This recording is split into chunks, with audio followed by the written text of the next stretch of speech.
Miller, thank you kindly for joining us on the I Love CVille Show. It is the late January, in fact, it's the 28th of January, Tuesday edition of the program. 50 degrees and change out there. I love it. Snow is melting. Today's program is fantastic, I think. I thought yesterday's show was great. We talked about cancel culture in Charlottesville, and are we at an all-time high with cancel culture with a portion of our community.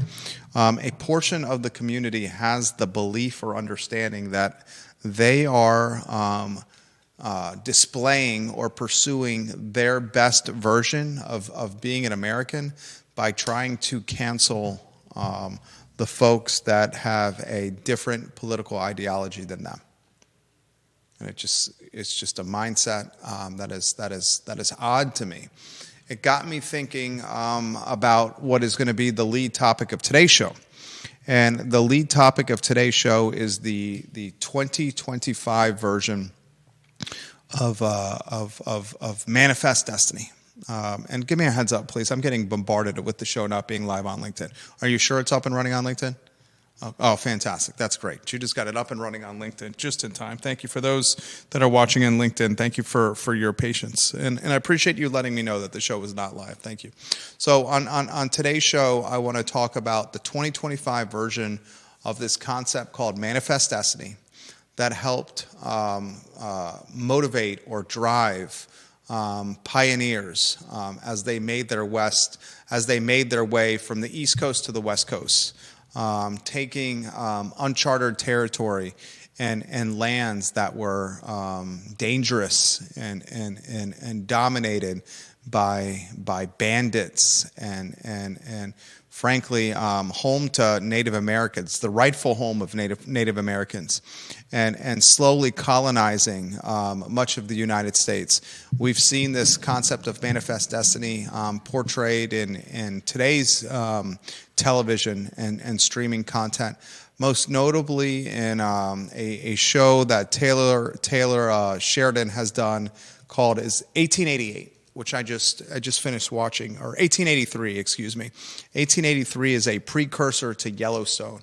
1883 was it 1923? Another one that I'm about to start. And I've already watched these, but I'm kind of going through the Taylor Sheridan content now because there's going to be a second season to 1923 in February, which I'm very excited about. So in 1883, Tim McGraw, Faith Hill, Sam Elliott, and a talented cast of characters, and it also include a cameo by Tom Hanks. Basically, we watch as a family and as immigrants from Europe make their way from Texas down the Oregon Trail to find their piece of the American dream. And the piece of the American dream in 1883 was associated with land ownership. And the only land that many of these could afford was the free land that was being offered in soon-to-be described or soon-to-be monikered territories that were not states yet, but soon-to-be states like Wyoming and Utah and Oregon and Montana. And it dawned on me after yesterday's show. And yesterday's show, I know the show was great, and I encourage you to watch the show. As I asked the question, is cancel culture at an all-time high in Charlottesville? And unfortunately, it is. Unfortunately, it is. There's a large portion of Charlottesville and the Central Virginia area that is angry that the presidential election did not go their way. And this anger is rearing its very ugly head through what Judah described, which I thought was a great description, the 2025 version of McCarthyism, where folks in our community, people we know, people we see at church or at the grocery store or in a professional setting or a personal setting or an athletic setting, are creating blacklists of businesses and business owners to boycott because they think, they don't even know, they don't have even hard evidence. Even if they had hard evidence, it would be ridiculous. But they have in a hunch, if you may, a hunch that someone voted for a certain person or a certain party in this past presidential election. And this is not about Trump or Harris or Republican or Democrat. It's about human behavior and how you look at life. And cancel culture today is at an all-time high. A blacklist that's being accumulated or being aggregated of businesses you should avoid because folks think they have a hunch of who voted for whom. And it's a level of behavior I'm difficult comprehending.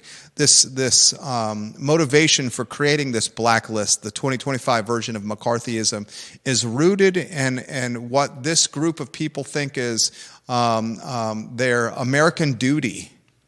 Their American duty to change the landscape of our country, the political culture of our country, for what they think is the best. Not what democracy would suggest is the best, us voting in the booth, but what they think is the best. And they fancy themselves the 2025 version of George Washington or Thomas Jefferson or Paul Revere, right? Some of the founding fathers of our nation. They fancy themselves the throwers of tea into a water or a harbor, the Boston Tea Party, or riding horseback in the night with lanterns in their hands, screaming, "The redcoats are coming! Get your muskets and your shotguns ready to protect the country." And I pushed back on it yesterday, and yes, I'm going to catch flack for pushing back, but if you watch the show, we're unabashed and unafraid with our commentary. And after yesterday's program, I finished 1883, the Taylor Sheridan Western drama, the miniseries that is just excellent. It's just a fantastic show that I've now seen start to finish twice. And I got to thinking about Manifest Destiny. And Manifest Destiny, you think about an emotion or a driver of people. Manifest Destiny encouraged humans in the 1800s and early 1900s to leave the East Coast, their friends, their family, and what they knew and what they know, their lives, and to head westward beyond the Mississippi River, westward into prairies and plains and across the Colorado Rockies and head to Wyoming and Oregon and Montana and Utah, uncharted territories that were not even recognized as states. And to say that they were dangerous was an understatement. Criminals and bandits, the afterthoughts and discards of humanity, were already living in this area. Native Americans, and they were far from afterthoughts or discards, but they were the true owners of the land who had been there for generations, were fighting to maintain their grasp of what they had always known. And here you have pioneers, whether driven by home ownership, land ownership, driven by a pursuit of a new quality of life, pursuit of gold, pursuit of change, whatever it may be. They risked everything. They faced weather.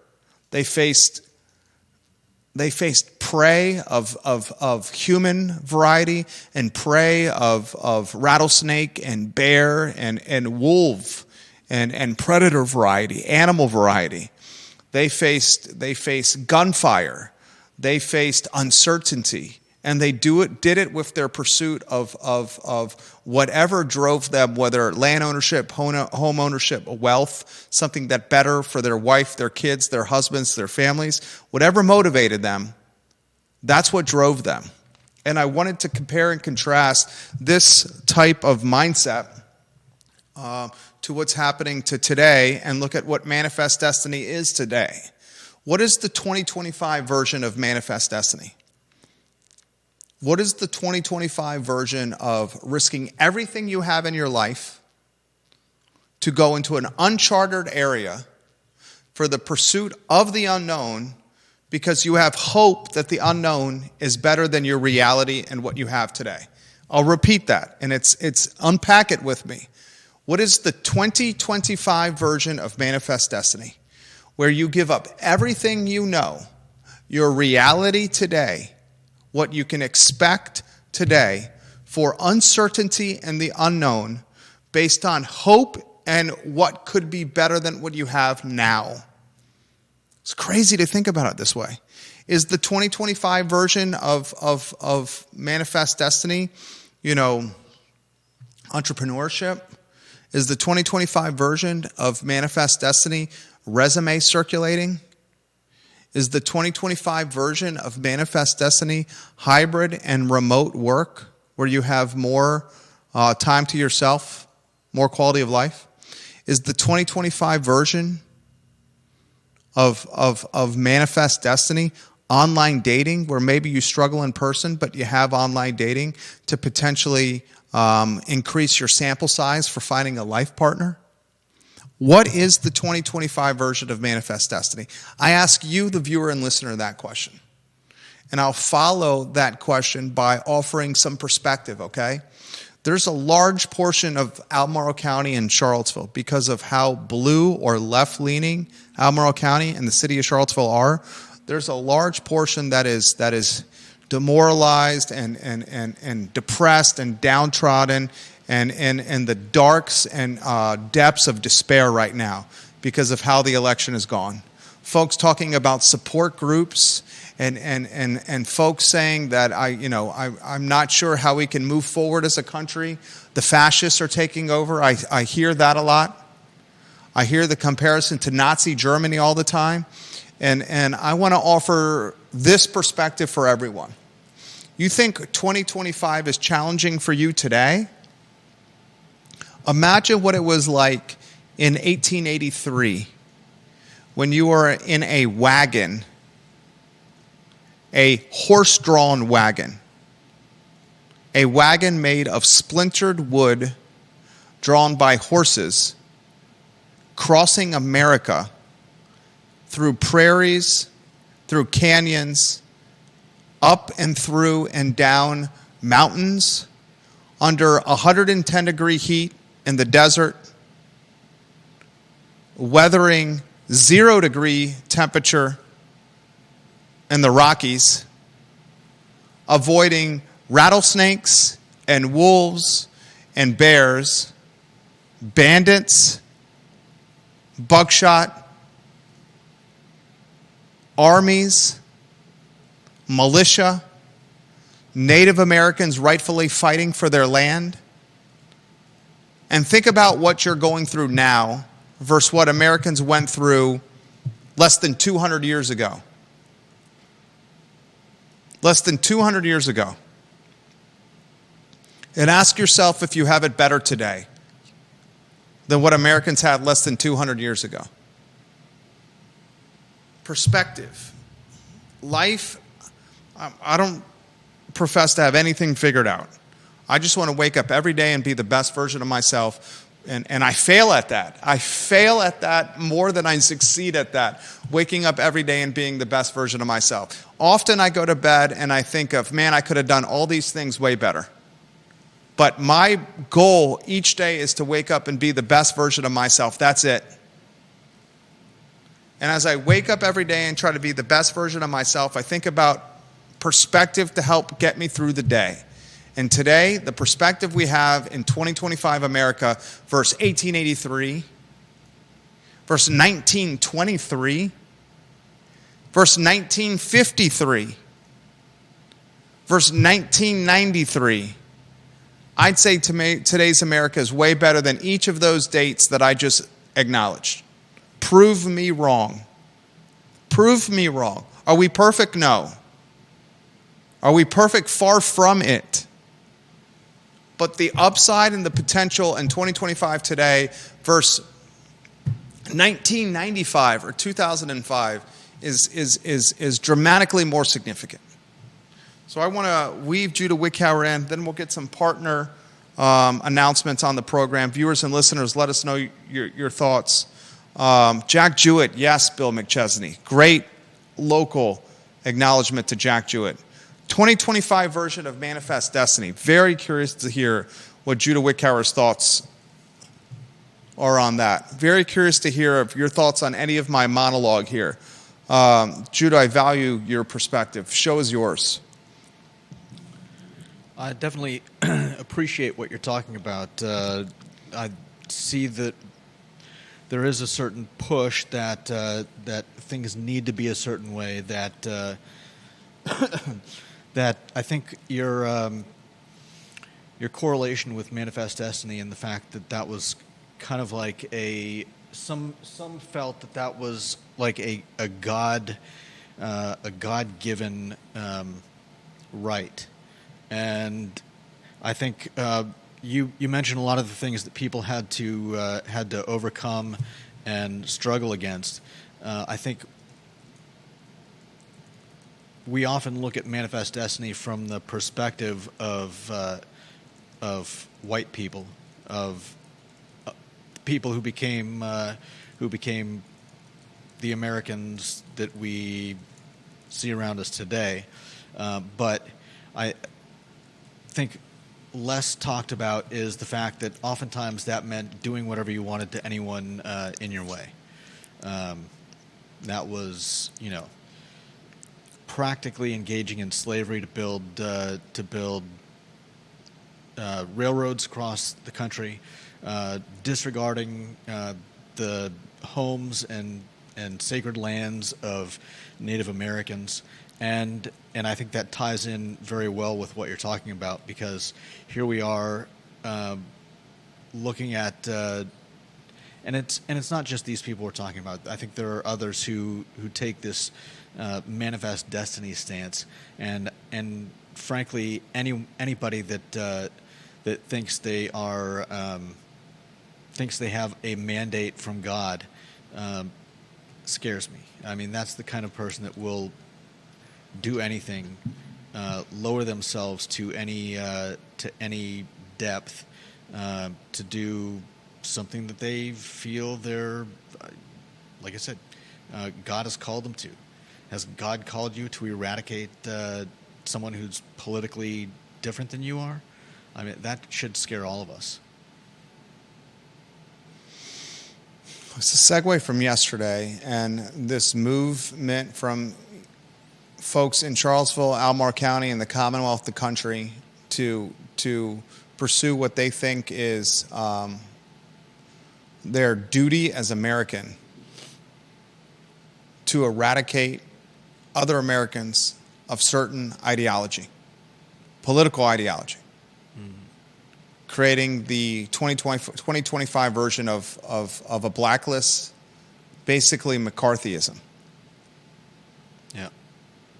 Is that a influence or a movement or a belief, a passion, an obsession for some that is rooted in a concept that is on the family tree of Manifest Destiny, on the family tree of finding improved quality of life, finding a footing in a new world that's better than your current reality? Or is that an obsession, an influence, a passion, a human behavior that's rooted in insanity or psychosis or closed-minded thinking, a byproduct of siloed experiences and siloed social media and communicative environments? It's comparing and contrasting generations is something that's great for a talk show, something that's done in AP history, something that's done at the college level, something that is going to be good for a cocktail party. When folks in 1883 told their families and friends, I'm going to leave Tennessee, I'm going to leave Virginia, I'm going to leave North Carolina, and I'm going to go completely across the country into an area I don't know, without a map I don't have, follow guides that I don't know if I can trust, into an area of the country that is not colonized or territorialized or civil or safe, and I'm going to do that for the hope of finding land and a better quality of life. I'm sure those folks were called crazy, were called insane, obsessed.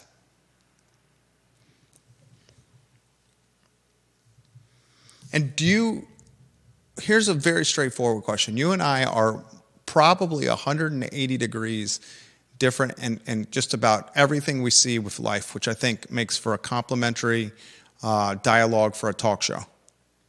Do you think the 2025 version of life is better than the 2005 version of life, the 2015 version of life in Charlottesville and Central Virginia? In some ways. I think oftentimes we see advances in, like, it's great that everybody can have a smartphone, but does that really make our lives better? It can be helpful. I think oftentimes, though, we mistake a lot of these things for living better lives, and we're talking about some pretty massive jumps in property valuations. We're talking about big jumps in assessments. I'm going to highlight something that happened when we opened the mailbox yesterday. Taxes, and we talk about people having trouble finding a place to live. I think oftentimes we trade one thing for another thing, and sometimes we're getting something good, and sometimes we're getting rid of something good. So I don't know that for me, there's not an easy answer of yes, today is 100% better than 2005. I think in most cases it is better. We're, as humans, as a society, we're, I think, moving closer and closer to a goal of, equity. People having the same opportunities. People, we're trying to build a low barrier shelter here in Charlottesville. Most of us want to help the people around us, with some exceptions. I think 2025 is without a doubt better than 2005 in Charlottesville, and without a doubt better than 2015 in Charlottesville. Is the cost of living more expensive? Yes, absolutely. But think about the democratization of education and the democratization of opportunity in 2025 versus 2015, and certainly versus 2005. With the internet, with what Judah highlighted, the smartphones we have in our hands, we are as men and women, as Albemarle Countyans and as Charlottesvillians, as Central Virginians, able to utilize the internet to learn about anything we want as long as we're putting the work into it. We're able to access any information we want as long as we put the work into it. And this democratization of learning, of education, and of opportunity is a level of the American dream that we've never seen before. There was a time when we were pursuing the American dream where we had to get on a horse-drawn carriage, a horse-drawn wagon, and go across the Mississippi River into prairies and plains, across the Rockies, battling 100-degree heat and 10 degrees below temperature, bears, wolves, rattlesnakes, bandits, Native Americans fighting for what they believed was right, all for the pursuit of the American dream. Today, the American dream is at our fingertips, literally and figuratively, with the internet and the phones we have in our hands. You want to learn how to be a business owner? You want to learn how to be an entrepreneur? You want to learn how to be a coder? You want to know how to be a graphic designer? You want to learn how to be a mechanic? You want to learn how to fix something at your house? You want to learn how to be an engineer? You want to learn how to trade stocks? You want to learn how to about ETFs? You want to learn about real estate investing? You want to learn how you can do seller finance deals, how you can buy property without going through banks? You want to get your real estate license? It's at your fingertips. You just got to put the work in. There's no better time to be an American in pursuit of the American dream than right now. Period. Point in case. You just have to be willing to do the work. And get off your tail and do the work. You could have just... And maybe that's a glasses half full perspective, and that's who I am. All right. A lot we're going to cover on the talk show. 1 o'clock here. Ginny Hu watching the program. Let's get her photo on screen. I know it doesn't affect all the listeners immediately, she said, but I would love to discuss how Virginia Democrats are going after homeschooling. They are still against parental rights, and if they win on the homeschool front, they won't stop there. I have had a heavy hitter within the local political ecosystem reach out to me via email, encouraging me, voluntelling me. I was voluntold to get Dr. Meg Bryce back on the program. I won't out who send me the email, because how we get the information we get is because we understand the concept of confidentiality. But this particular heavy hitter said, it's time you get Dr. Bryce back on the show.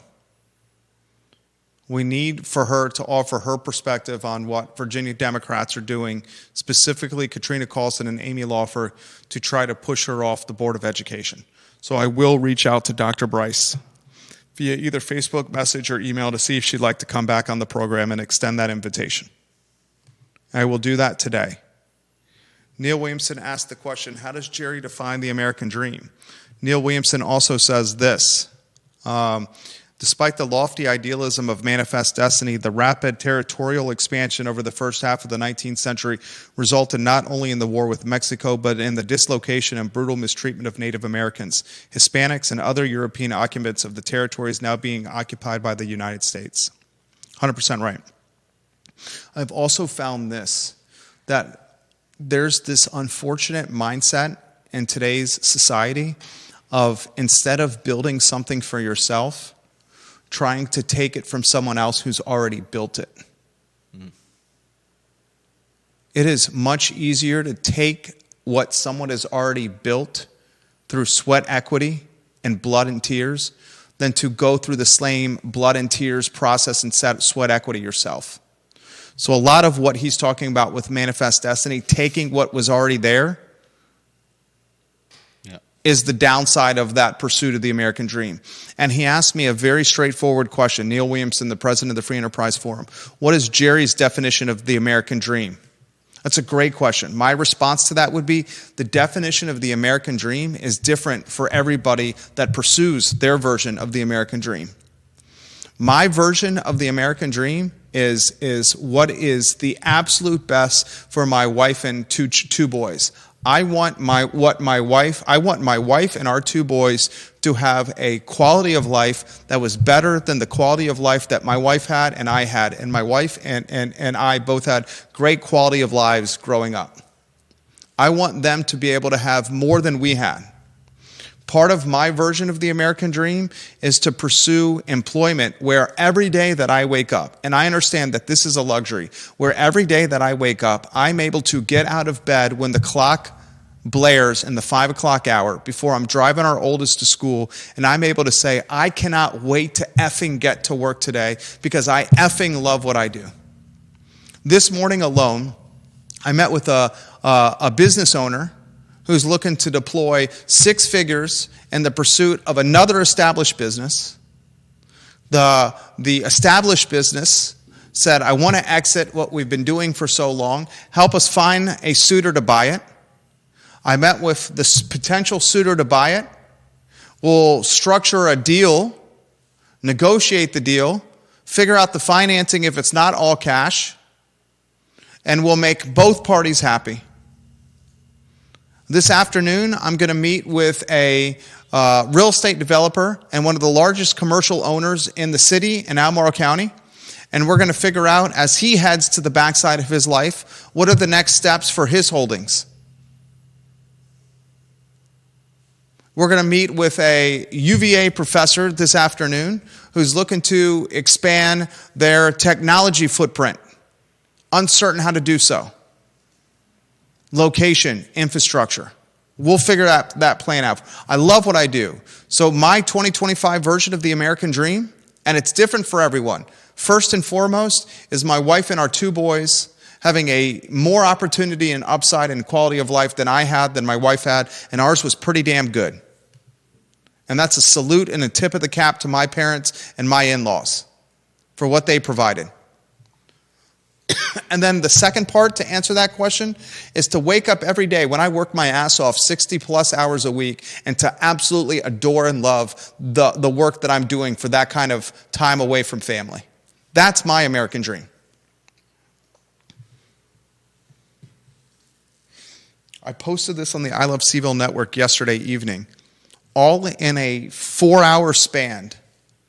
My oldest legitimately kicked me in the balls, poked me in the eye, my contact lens fell out after the poke, and he mistakenly stepped on the lens.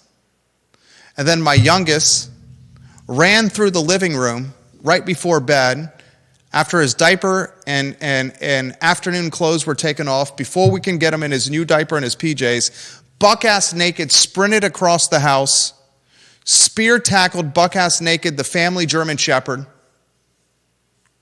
got up, laughed at him. I grabbed him, took him to his room, buck-ass naked, sat him in the chair, the recliner of his room, to try to get his pajama top on and his onesie on and his diaper on. He mistakenly headbutts me in the nose, and I drip blood from my nose onto his Curious George book that he was reaching for. All in one stretch of life this evening. And you know what? I wouldn't have traded it for anything in the world. I got poked in the eye and kneed in the balls, and my contact lens got destroyed. My German Shepherd got spear tackled by a naked 35-pound 2.5-year-old, nearly 2.5-year-old. And then when I pick him up and grab him and take him to his room and sit him on a recliner, he grabs a Curious George book or attempts it, headbutts me in the nose, and I bleed on the book he's grabbing for. And I wouldn't change a damn thing about it. And I can't wait to tell everyone in the world about it. And it's a memory I'll never forget.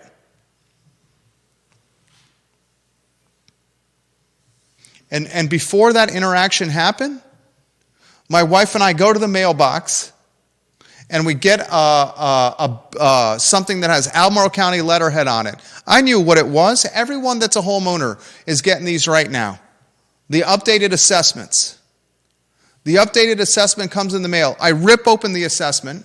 I know it's going to be higher. We bought this home in Ivy in June.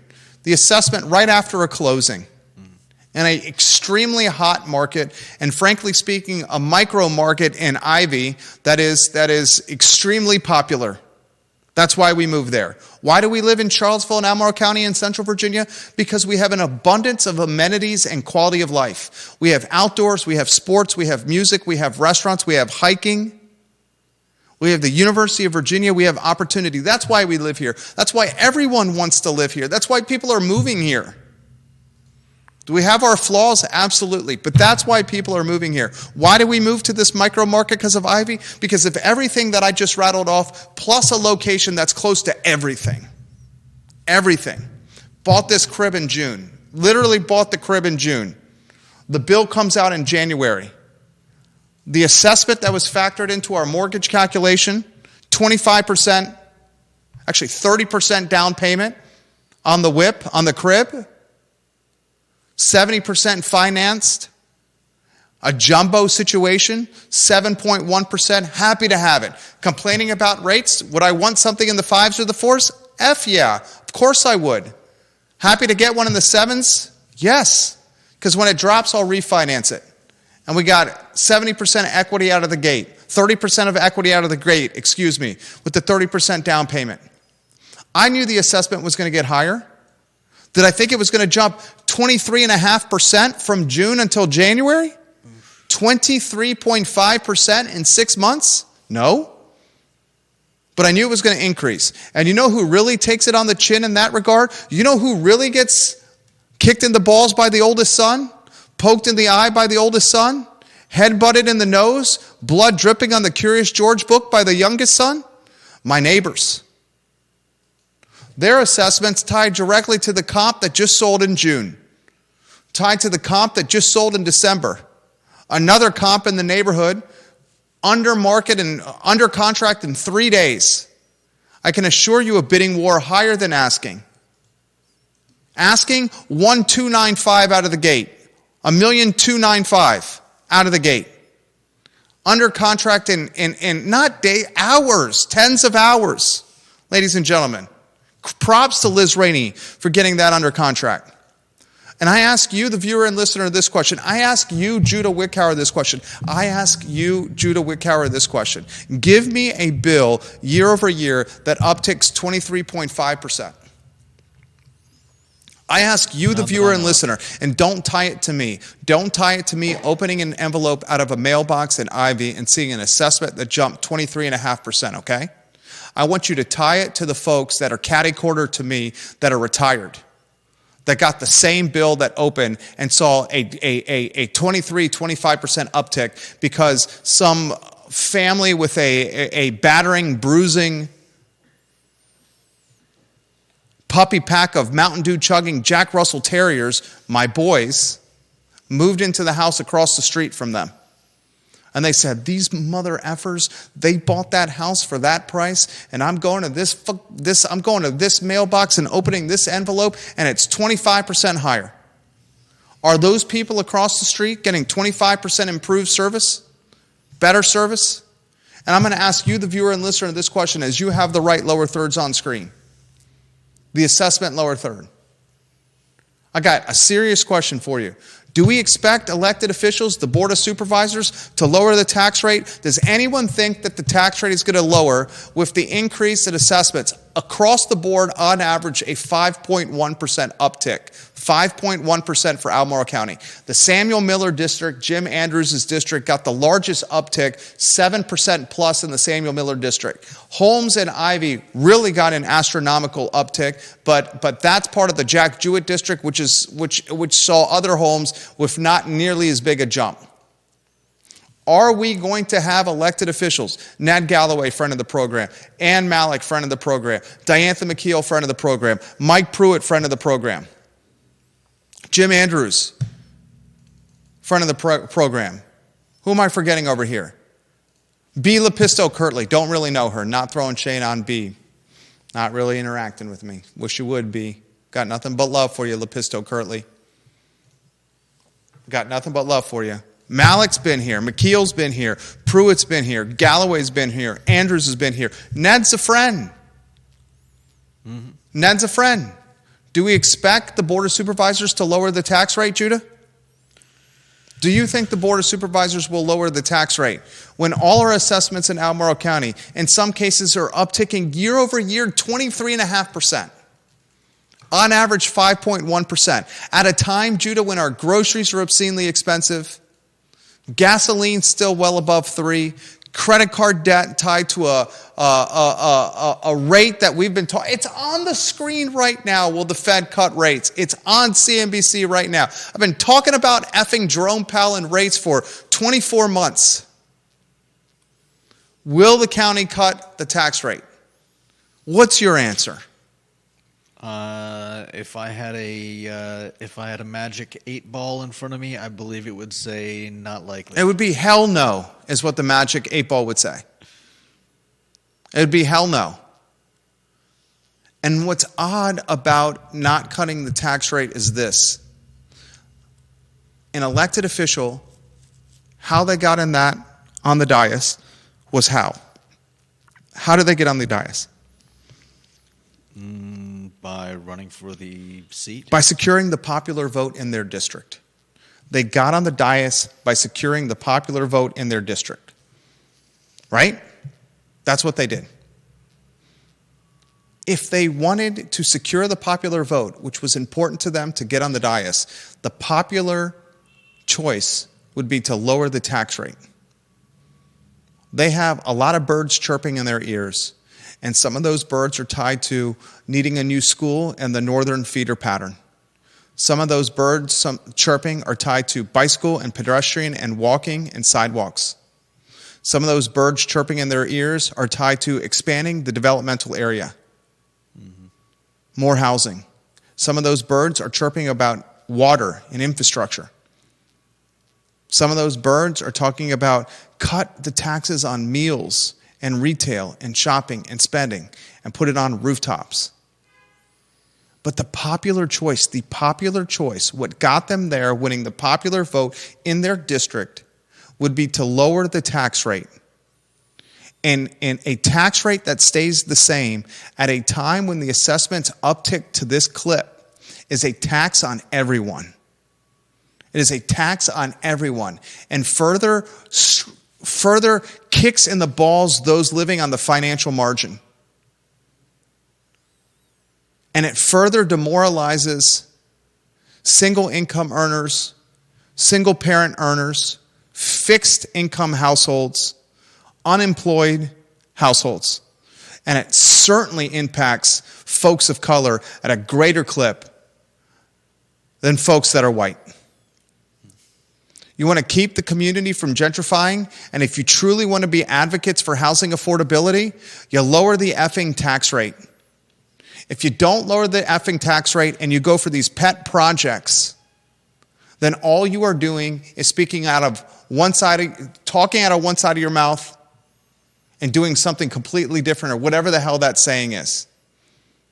You're far from walking the walk and talking the talk. Prove me wrong. 23.5% year over year, ladies and gentlemen.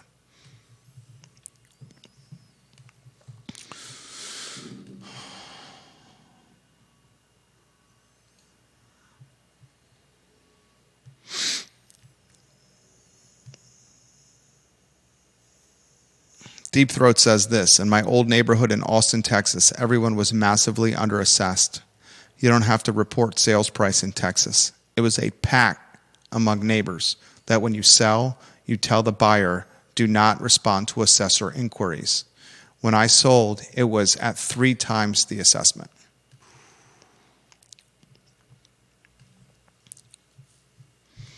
John Blair on LinkedIn. Jerry, it's worth pointing out that as late as the 1990s, you were charged 1 to 2% of the total value of the stock you purchased when you took a new position in a stock. Today, most people pay next to nothing for a trade. If you don't think that's enormous progress from a consumer perspective, you are not paying attention. It's a great comment from John Blair. How about this one? How about this one, guys? And someone's going to have to give me the exact year. Maybe John can give me this exact year. Maybe Deep Throat can give me this exact year. Maybe Michael Guthrie watching the program, Dr. John Shabe watching the program can give me this exact year. Maybe James Watson. Did you know that there was a time when you were taxed on gains from the sale of your personal residence, Judah? Was it the year 1997? I think it was 97. Someone correct me if I'm wrong here. Great question for CPA Tucker Waldriff, if you've ever's watching the program. Love Tucker. Equity Financial Services, great firm. Today, if you're a married couple, the first $500,000 in gains on your personal residence after you sell, sheltered. $250,000 as a single person. That was not always the case. Today's opportunity for establishing wealth or pursuing your version of the American dream with the democratization of education, of learning, and the upside from the internet as applied to business is more significant than it's ever been. John just gave a perfect example. It's worth pointing out that as the late 1990s, you were charged 1 to 2% for the total value of the stock you purchased when you took a new position back in stock. I just bought some Palantir today, and I bought another tranche of NVIDIA today as well. NVIDIA trading at a 20% discount after yesterday's sell-off, lost nearly $600 billion in market cap yesterday, the largest loss for an American stock in history. $600 billion in market cap yesterday alone. Everyone's panicking. What did I do? I bought another tranche. Upside opportunity, and I didn't pay a dime for that trade. I bought Palantir today. Didn't pay a dime for that trade. And I did it on my phone. On my phone. As opposed to going into some trader's office and making an appointment. Deep Throat, Section 121, primary residence exemption went up from $125K to $250K in 1997. I was right, 1997. That means you have another $1.25 to play with if you sell a personal residence. And you want to hear some upside and some opportunity? Do it every 2 effing years. My wife and I stayed in our Glenmore house for not even 4 years. Why? Because we saw upside and opportunity. We bought it in March of 2020 when the world was coming to an end. We toured a home that was stagnant and stale on the market for nearly 2 years in a neighborhood that was trouble moving, Glenmore. We took a tour where I literally got on my phone, unrepresented, called a listing broker and said, I want to see this house. She said, why do you want to see it? Because it hasn't sold in 2 years, and they're considering offering seller financing. It says it right here in the description. I got a house in Redfields that's hot that I know I can sell. I sold it by myself through Facebook, doing the tours myself, parlayed that money from Redfields on Rockledge Drive into a seller finance deal in Glenmore on a home that's been around for 2 years unsold, where seller finance was touted in the first 2 or 3 lines. Did it at a time in March of 2020 where we had to put a hazmat suit on and mask to tour the home, where there were crickets everyone else. And I said, you know what? Americans will not succumb to COVID. I'm going to get this house at a 35-40% discount, and I'm going to do it through a seller fi deal without a bank to make it more advantageous for me. And we did just that. We stayed there 4 years, got it for $700,000, put 20% down thanks to the Redfield sell, sold it for $1.2 million, took that $500,000 delta, sheltered, no taxes, parlayed it into something closer to everybody, for everybody. American dream is live and well. Today's version of Manifest Destiny is whatever the hell you want to make it out to be. Do you want today's version of Manifest Destiny and the American dream to be more time with your grandkids, more time with your children, more time with your wife? Do you want it to be professionally something that you enjoy doing a lot more? Do you want to spend more time with your dogs, more time outside, more time remote, hybrid working? Are you tired of commuting? Do you want a different job? Do you want to eat better? Do you want to change? Do you want to turn your passion into your profession? Do you want to look better? Do you want an improved dating pool? Do you want better hair? Do you want better skin? Do you want better sexual performance? Do you want better health? Do you want to meet more guys and more gals? You can do all of it right now. Right now. You just got to want it and do it. Manifest Destiny. The population in Charlottesville that says, woe is me. It's our American duty to try to destroy this country. F you. This country's never been better. And it's not about politics. It's not about politics. It's about what we have today and what we didn't have even 20 years ago. 20 years ago, you used the internet for AIM, instant messaging, and to post some pics of your calzone on Facebook, and to maybe make a connection with somebody. Now you're streaming content 20 hours a week for hundreds of thousands of IP addresses every year. That's the American dream. That's the 2025 version of Manifest Destiny. It's the Tuesday edition of the I Love CVille Show. Judah Wickower and Jerry Miller.